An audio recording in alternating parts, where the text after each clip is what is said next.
లోకములో కొన్ని నమ్మికలు ఉంటాయి. ఆ నమ్మికలు మన నమ్మికలు కాకూడదు. లోకములో కొన్ని ఆచారాలు ఉంటాయి. ఆ ఆచారాలు మన ఆచారాలు కాకూడదు. లోకములో కొన్ని ఫ్యాషన్లు ఉంటాయి, మర్యాదలు, అవి మన ఫ్యాషన్స్ కాకూడదు. మన ప్రత్యేకంగా ఉండాలి. లోకములో నమ్మికలు చెప్తాను, ఈ నమ్మికలే మన దగ్గర ఉంటే మనం ఏం ప్రత్యేకించబడినట్టు చెప్పమంటారా?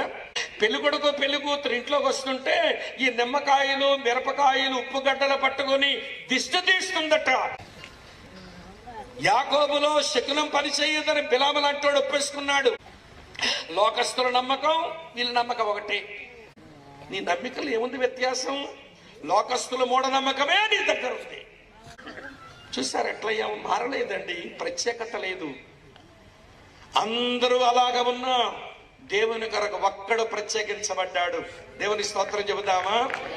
అలా ప్రత్యేకించబడ్డ ఏలియా ఎత్తబడ్డాడు. ఇప్పుడు నిన్ను అడుగుతాను, లోకములోంచి నువ్వు ప్రత్యేకించబడ్డావా? మరి ఎలా ఎత్తబడతాననుకుంటున్నావు? మొదటి మాట,